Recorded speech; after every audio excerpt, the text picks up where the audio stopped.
Sharif here, and today we've got a full house. We're going to be talking a bit, and then at the bottom of the hour, we're going to be going into our Holonic consciousness laboratory and do some experimenting with the concept of a new form of consciousness.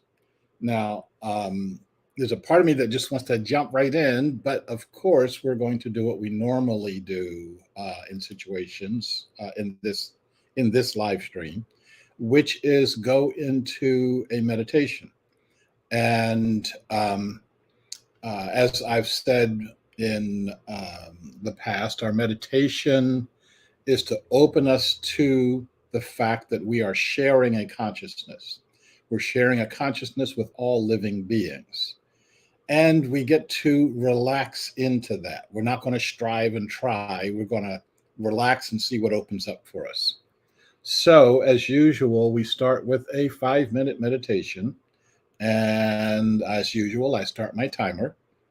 And I'm going to invite you to, if you wish, that's right, I got to get my little candle here. If you wish to close your eyes, or if you wish to keep them open, focus on the candle. To settle your body, a couple of deep breaths.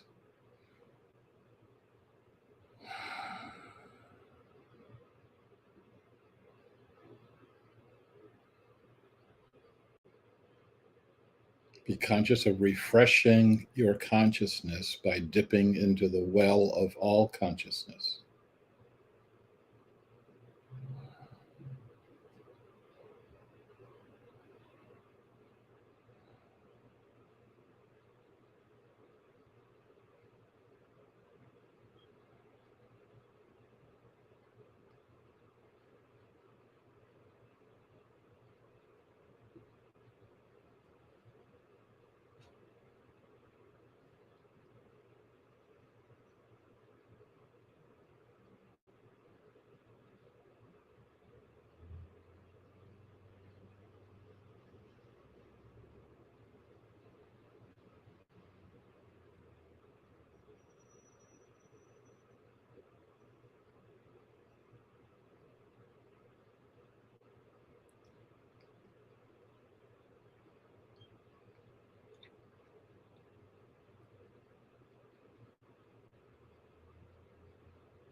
Okay, I'm going to ask you to come back to our center.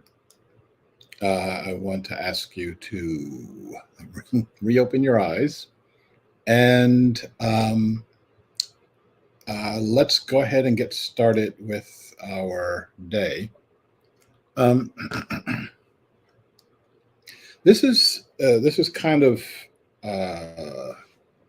I've been having an interesting day. I had an interesting yesterday. And the thing that's interesting about it is I had 3 or 4 different conversations. Each person or group I was talking with, when I say the term creating a world that works for all, they would all say, yes, I agree with that. And then they just launch into what they don't want.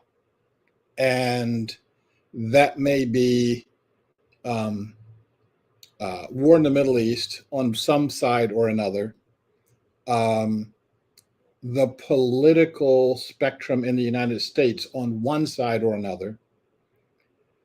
And when I invited them to a position of thinking about a world that works for all living beings, including the ones they're opposing, I got somewhere between uh,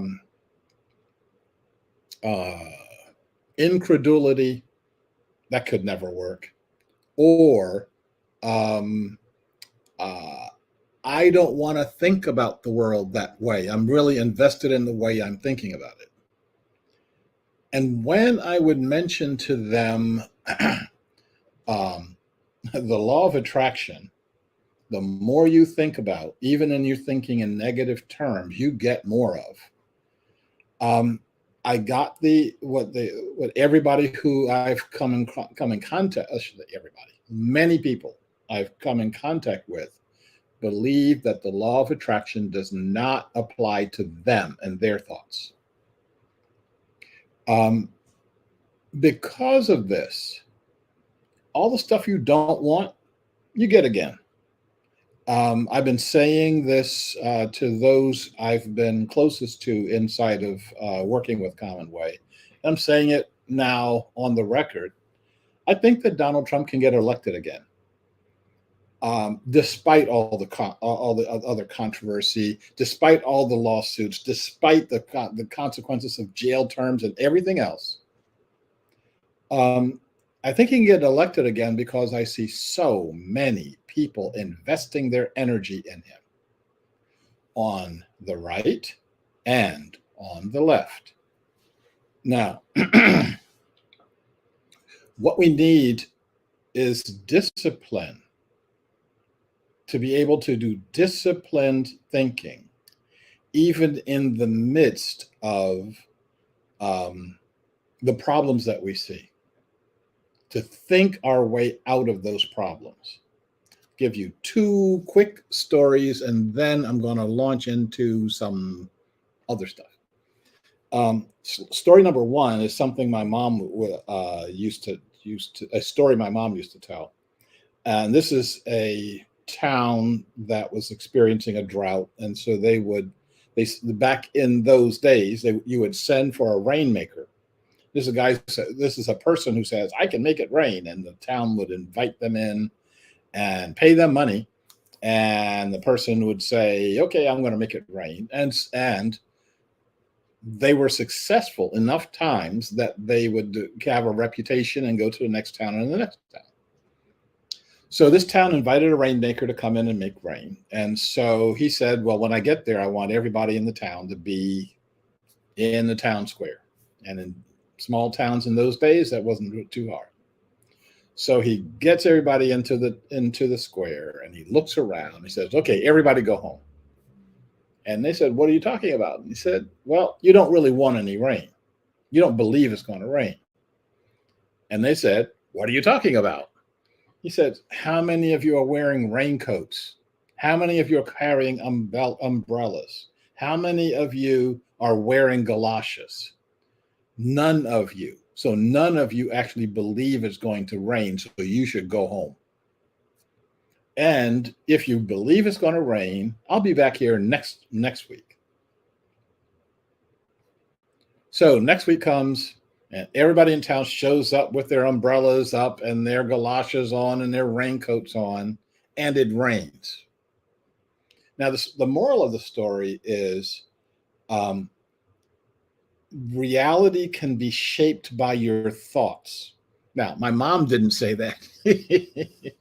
um, uh, her story was, be careful what you believe in. But our reality can be shaped by our thoughts. So we have to be very careful what we think about. I'm very careful about what goes into my head. This is one reason why I don't watch television news. I don't look at moving pictures of news. I am very selective as to what goes into my head. The second story is not, from my mom's era, but from our era.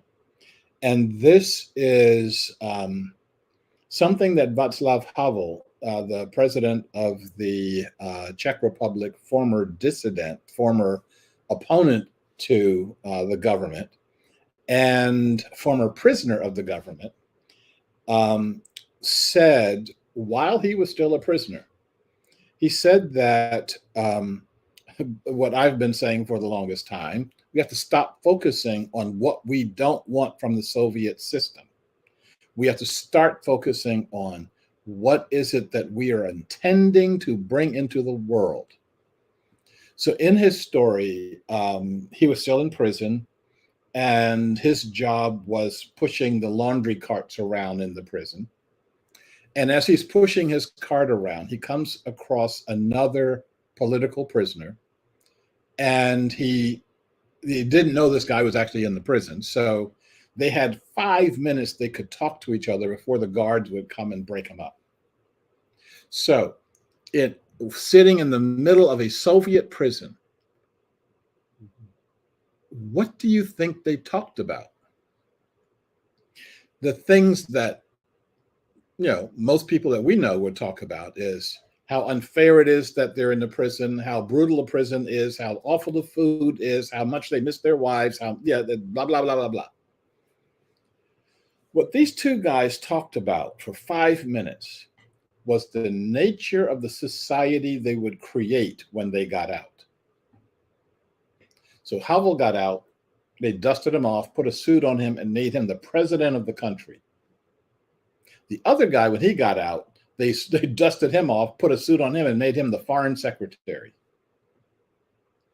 So how many of you are ready to become the president of a new country of Gaia, a new nation of Gaia, a new planet of Gaia? How many of you are ready to do the work of leading a society that is working on a whole different plane? Now, if I could see a show of hands, I bet I'd see none. But that has to change.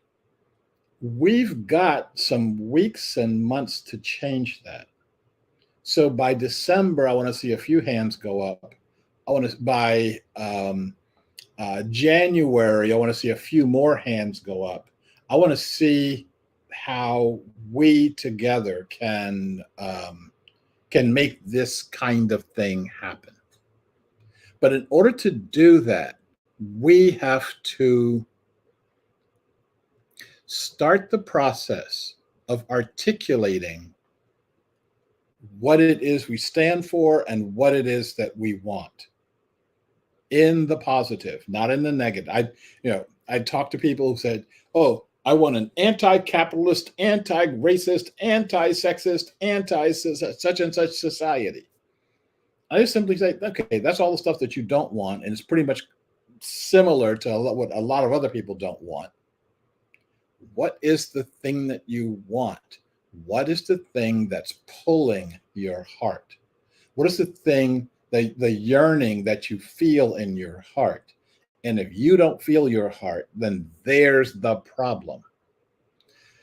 What you should be doing is articulating what your highest vision is. You should be articulating your deepest uh, values, your deepest yearning. I want to share with you, since I have it punched up in my window right now, um, what our articulation is. Our vision is creating a world that works for all living beings. Our goal is to align our thoughts and our actions with that vision. So, all of my actions, all of my thoughts are creating a world that works for all living beings. And our methodology is to become colony beings.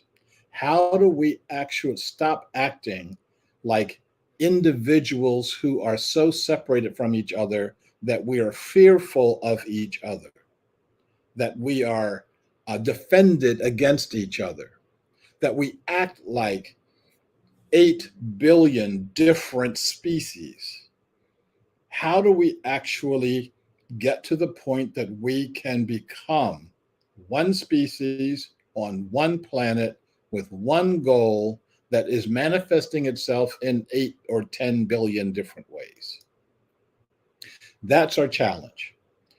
When we get there, we will feel it. We'll feel how it is developmental, it is creative, it's the stuff that um, uh, we yearn for, that our hearts yearn for.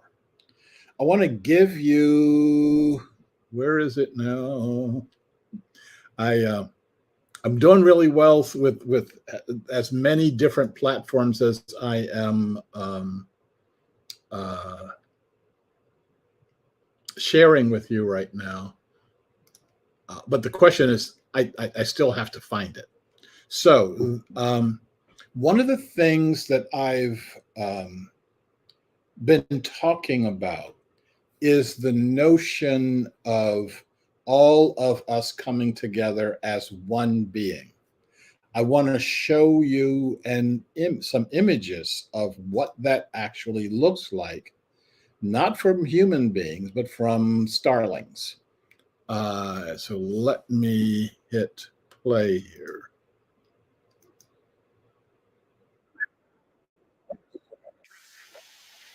Um,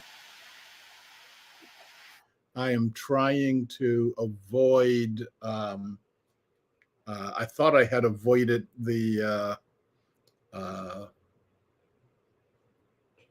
um, the commercials, but obviously I didn't.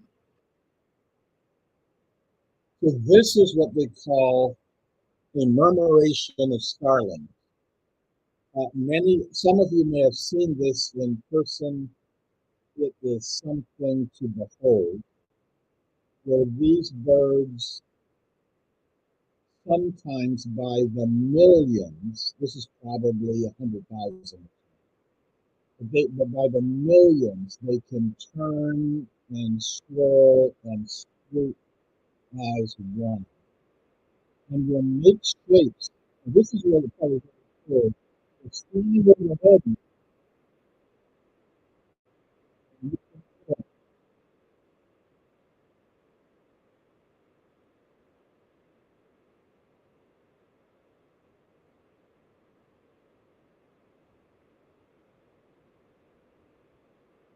Now, I want to, well, I thought I was going to play a few seconds of this. It really is so beautiful. Um, I can describe some of them. Um, it also sounds to me like ocean waves crashing over shore. It is really a magnetic. I want to put a term on this, but it's about to end in this, so I'm going to let it go ahead and end. Uh, that's a 2-minute clip. And if you would like to have the full length of it, send me a note and I will be uh, glad to send you the link for the full clip. I've got 4 or 5 more of those lined up, but I'll spare you the uh, the time right now. And I got my glasses on, so someone said it's hard to hear me with all of the birds in the background. That was the idea. Yes, there's that many birds. Um, there's one thing I want us to remember in this. It's what I call the bullshit factor. What the bullshit factor is when breakers don't know what they're looking at, they make something up. When breakers are looking at something that does not fit their very narrow individualistic cosmology, they just make things up. Oh, these birds are paying attention to the 6 or 7 birds around them, and therefore that's what makes them turn and wheel this way. Um, Said by someone who's never seen a murmuration, someone who's never felt a murmuration. I was driving south on I-5, and you could see in there's lots of farmland between Portland and Salem, and you could see over in the uh, fields. The fields were filling up with birds, and you could see how they were filling up, and I could feel that a murmuration was going to take place. I don't know how I felt. My first thought was, slow down. I drive fast.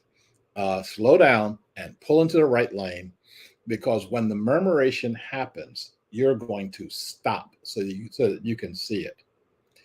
Um, so I pulled over, and within, I'd say, 3 to 5 minutes or so, you could see the murmuration begin, and all of these birds took off at once. So I would say the front of the murmuration was maybe about a mile away from the back of the murmuration. They all took off at once. They couldn't see each other. They couldn't hear each other. There was no communication methodology that breakers know about that would have communicated between each other. And it happened. So I don't know how it happened. I don't know um, what the forces were, etc. Um, but no, I don't know how I felt it. I knew something was going to happen.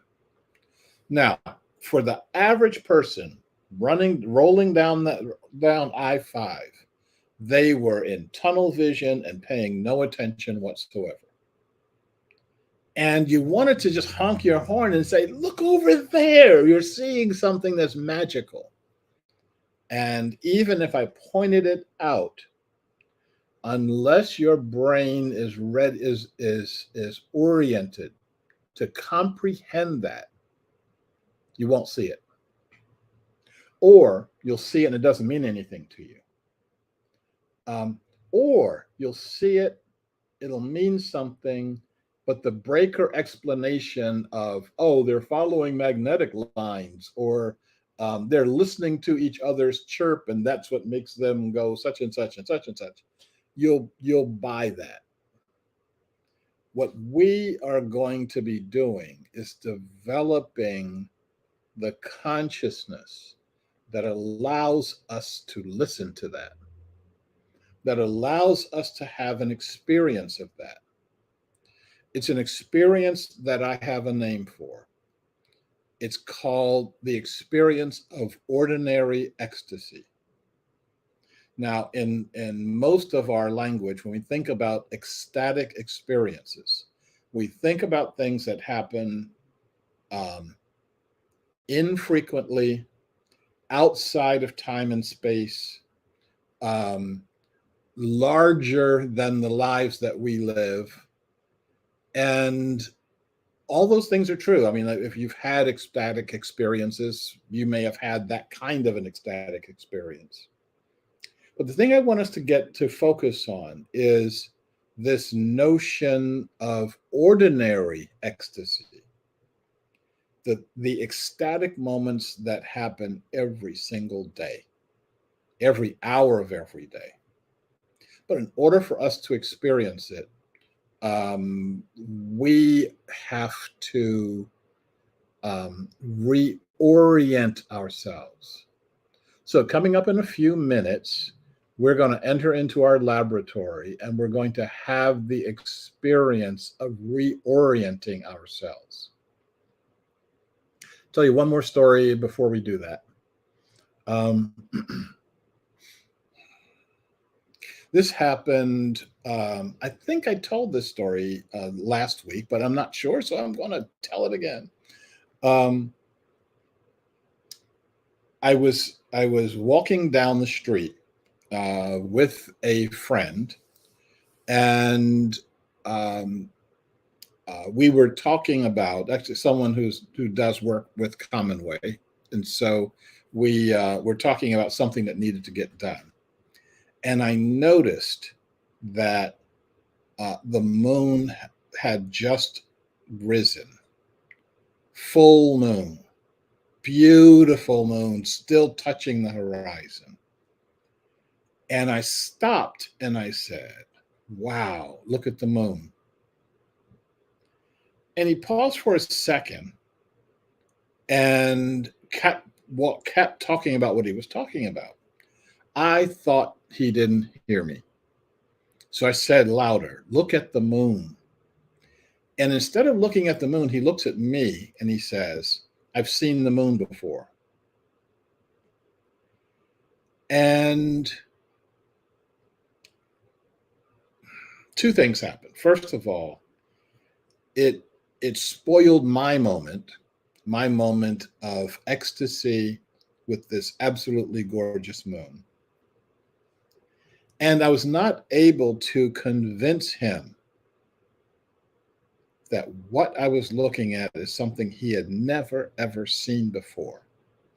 Yes, he had seen the moon, he'd seen pictures of the moon, he had seen the moon through the telescopes, he'd seen the moon up in the sky, but he hadn't seen that moon sitting in that sky, walking down that street with this friend. And our inability to capture the ecstatic moment, I think, is really sad. Okay, I am going to mhm. If I had my stuff together here, and this is actually saying that I don't. Um, I would um, oops. I would call a halt. I would wait a minute or two. So would have a timer timing us down to the Holonic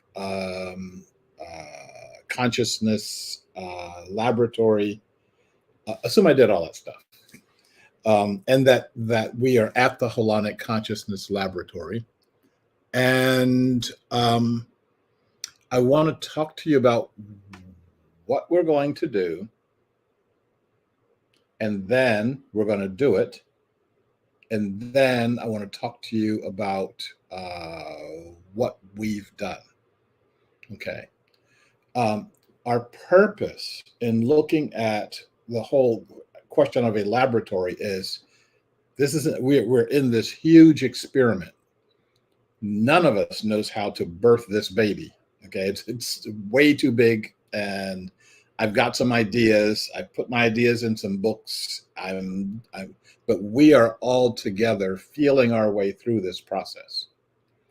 How do we focus ourselves as holonic consciousness? How do we focus ourselves on being a colony? So there are lots of different ways. Go back for a second. I was talking about the people who would say, yes, I believe that in creating a world that works for all, but their practice every day is let's defeat those people over there, or let's get a bigger market share, or let's do all the things that people are doing in breaker society, and do almost nothing in terms of developing a holonic colony mender focus. I'm hoping that today we'll spend somewhere around 5 or 10 minutes in that. On Saturday, and by the way, my poll is showing that the majority of people who are interested in doing holonic consciousness work would prefer meeting on Saturday. So we'll meet this coming Saturday, 11/11 at 11 o'clock. We'll see if there's some auspicious energy there. And we'll meet from Saturdays thereon. I'll give you more information about that later. But starting this week, I'm hoping that you are going to devote 2 or 3 minutes out of your 24-hour day to thinking about holonic consciousness, not just thinking about it, but working to develop it. And then next week, hopefully that'll be 3 or 4 minutes. And then the next week, that'll be, maybe 5 whole minutes. And then to slowly get us into the habit of thinking holonically, thinking as a colony of all human beings, not just Americans, not just people you like, not just people who are from your cultural economic group, not any of those things, but to think of all of us and all other beings who share our consciousness. By us doing that and doing that work together, by the time we get to March of 2024, we should have a dedicated group of people, not very large. I mean, as there's 8 billion of us on the planet, if we could wind up getting 100,000 people, I would say we are creating the magnetic force that will actually change the society.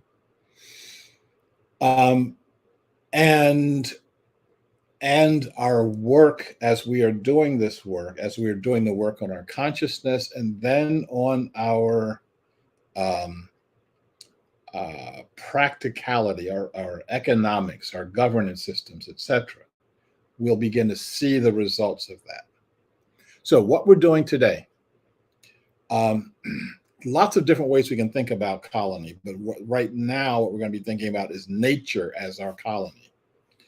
We're going to be aligning ourselves with a practice. I'm really hoping that you will be practicing this with us. And I really hope that you'll be practicing this with with others. And this is, I'm calling this aligning this with our cricket and our colony. What do I mean by that? I want to say that everything that's going to be happening in our 5-minute experience is something that I developed over the course of the last, doing math real quick, 8 years or so. The first thing is the photo that you see is an interesting photo. It's a photo that I took when I was working in Sri Lanka. I had um,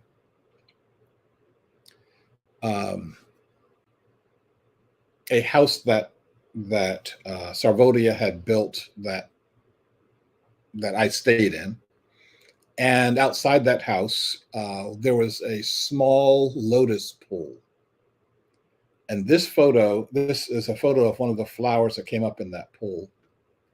The interesting thing about this flower is, while I was there for that visit, no one came to visit me during the time that the flower was blooming.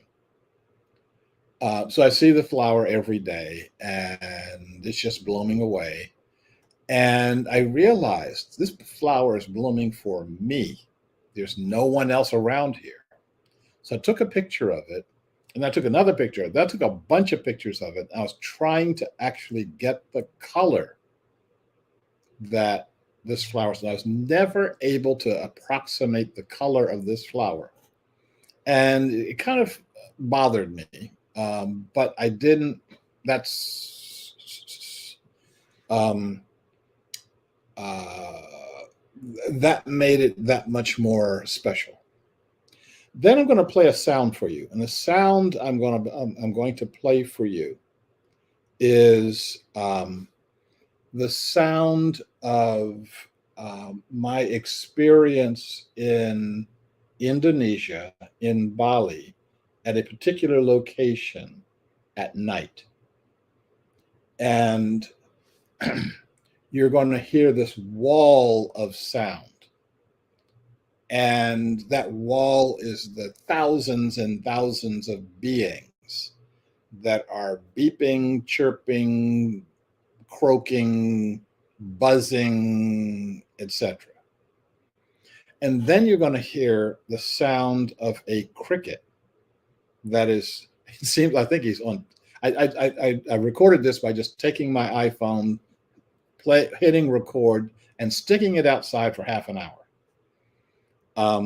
It sounds like this particular cricket is sitting on top, right on top of the iPhone. What I noticed, and I've meditated to the sound of this cricket, is that the sound of the cricket is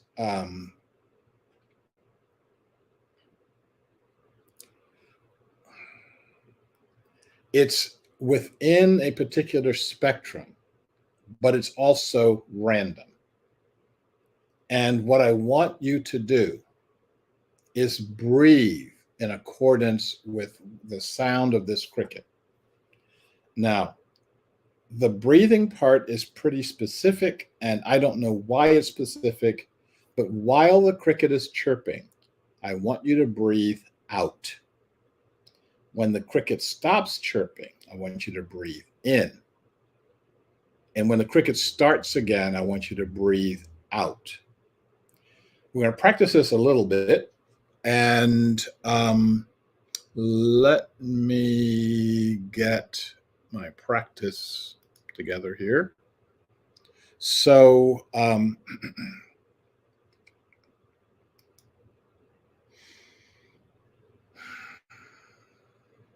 okay, so you'll hear the wall of sound, and then you'll hear the cricket, and the cricket will chirp somewhere between 3 and 15 times. And so you'll be breathing out for that time. And for this practice, if you're supposed to be breathing in, my finger will go up. So I'll be breathing out, my hand will come down and up and down. Now, I haven't habituated to this, so I'm listening right alongside you. Okay.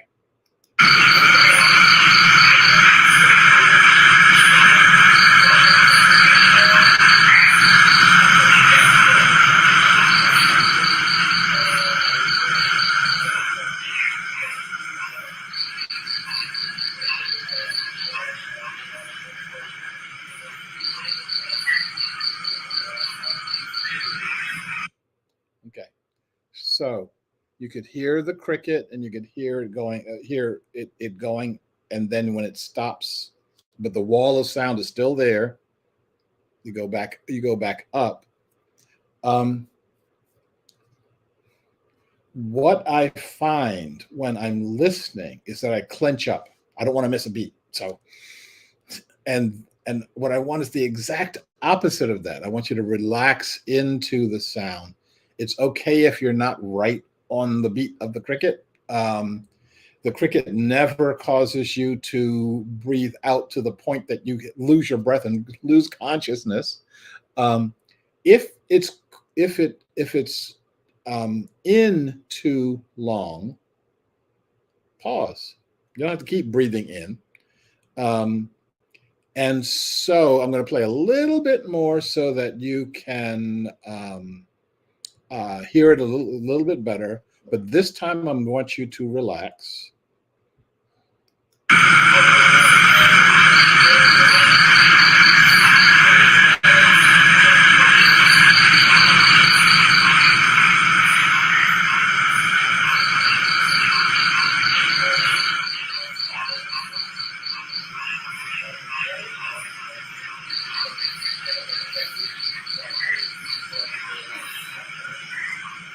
Okay.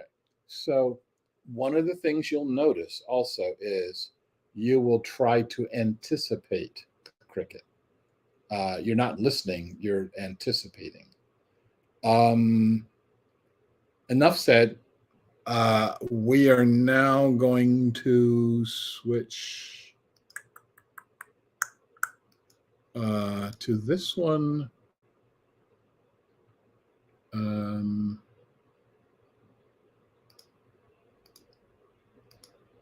Okay.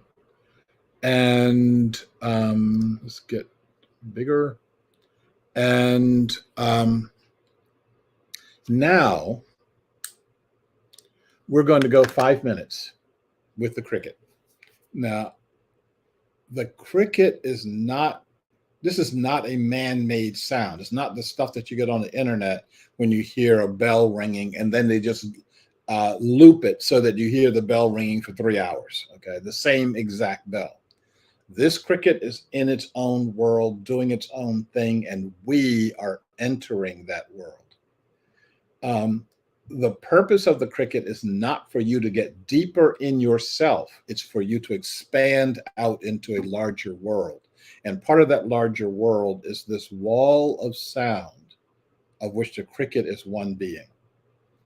Okay, so I am now going to, oh, I may disappear. It's not important that you see me. It's important that you be in this experience.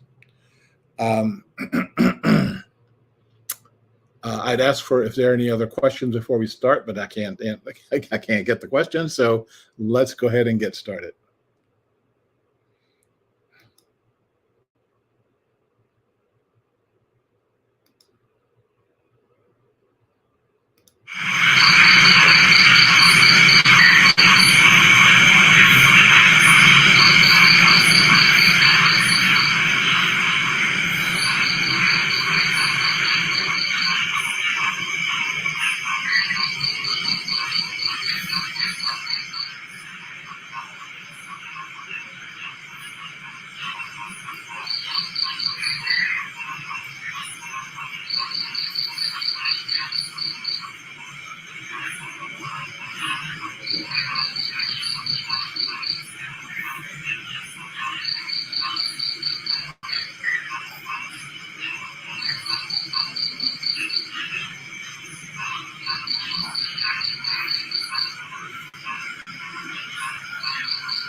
Okay, that was 5 minutes of meditating with the cricket.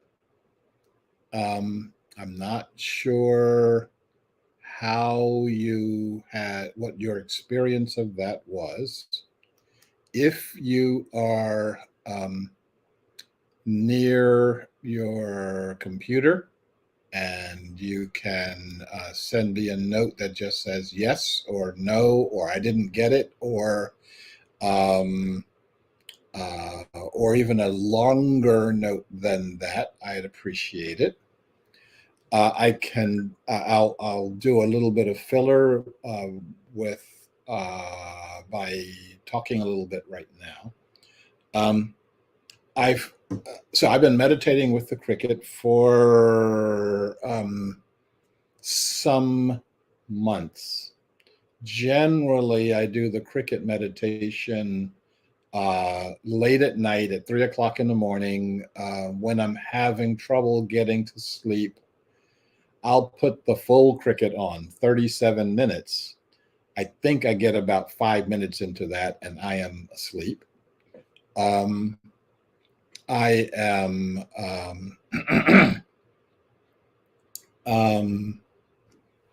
it takes you into some interesting places, and it was a very interesting place meditating with us today. Um, I experienced what is called krios, and I'll see if I can write that word down for you. Um, and what krios, krios, what krios is or are is a a I call it the spiritual spasm. When I am experiencing that and I can feel it coming on, my body will just jump a little bit. And uh, at first, it would take me out of my meditation. And then I realized I talked to some folks who are more experienced meditators than me, and they were saying it takes them deeper into their meditation. Like that's when the meditation is getting deep, when you are for you are almost losing your consciousness, or your consciousness is being taken over by something else. So I experienced like about 2 or 3 minutes in, about 3 or 4 of these kriases, these jumping points. Helena said, and I think I can show it. So far, my technology is doing really well. Says,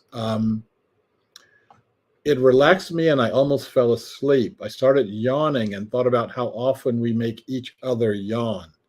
2 really important points there. Let me unpack them. And by the way, anyone else who's on the live stream, if you're on Facebook, I don't know if you could be making comments and I can't get the comment.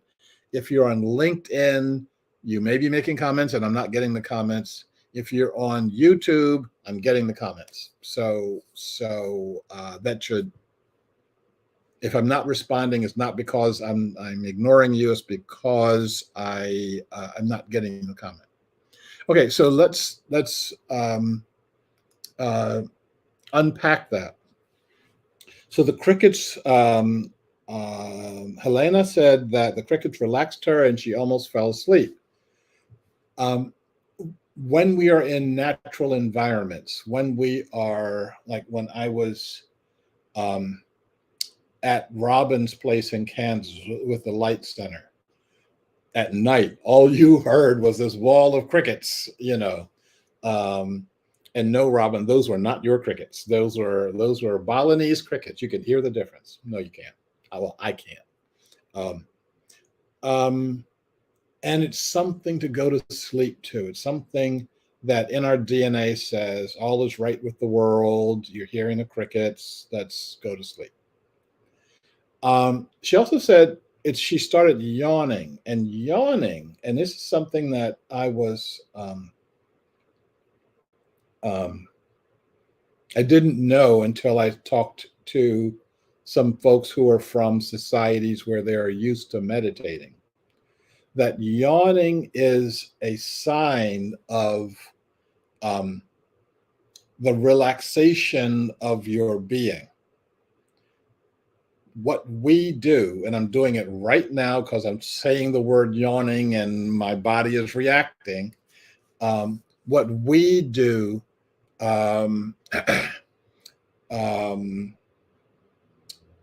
is stifle the yawn, like, and it's the opposite of what we should be doing. In Hindu cultures, when you're in the meditation and you start to yawn, you're supposed to get into the yawn, actually stick your tongue out. It's actually funny, like when you start yawning, you're like, ah. And if you do that right now, and I just did that in front of all of y'all, you wanted to do it in front of me, but just go ahead and open your mouth as wide as you can in your yawn and stick your tongue out, and you can feel all the muscles you don't use during the yawn. Okay, so that propels you into this other state. Um, so Robin says, uh, my body jerked right before you said that word. I'm assuming by that word you mean krios. Um, and I would, if I could, if the platform allowed for a show of hands, I would like to see how many of you had the experience of the krios, and again, how many of us suppress it. So it becomes like a shiver, like, it's like, no, go ahead and jerk, like, you know, it's part of a process that we are not taught, even among our in the West, even among our spiritual minded teachings. The idea of the krios and getting into the krios, the idea of the yawn, the spiritual yawn, and getting into the yawn, we don't get that. And so we will, this is something that gets us closer to, well, further away from our self-conscious mind, our thought impregnated mind, and get us closer to another way of being. So what we're going to do now is I'm going to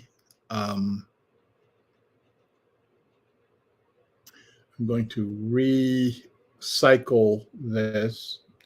We're going to do the 5-minute cricket colony focused meditation, focused away from our individual selves, focused to our collective selves, and focused with nature. Come back and see if we see anything different, or see what our experience is. And if you can't hang in there, okay. Thank you for doing this with as far as we've taken it. This is going to be another 5 minutes, and then maybe another minute to wrap up. And if you can hang in there, that would be good. And I will go ahead and get this started. And let's go ahead and begin. And I'll see you in 5 minutes.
And that was our second experience with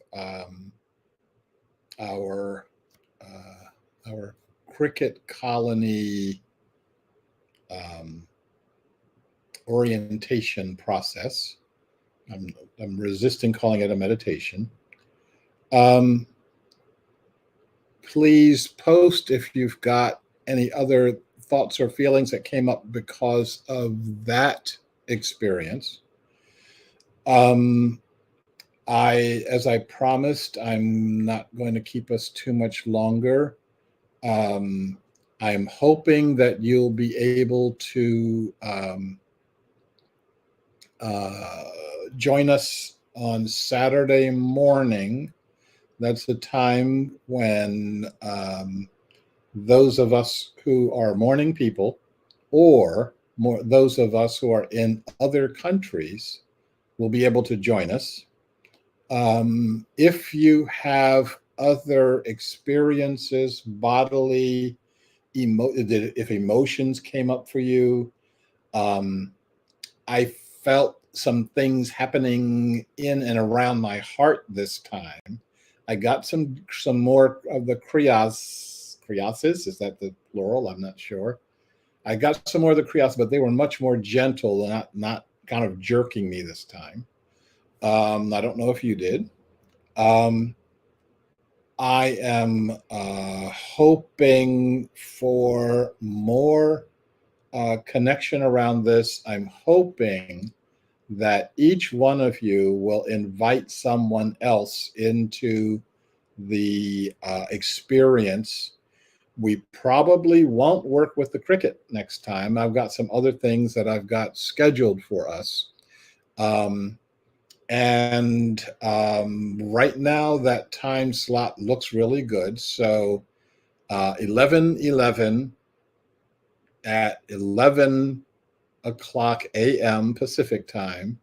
And I'm not seeing any more comments, but let me say thank you for joining. Thank you for participating. And may all beings be well. May all beings be secure. May all beings be happy. I will talk to you at another point in time. Talk to you later.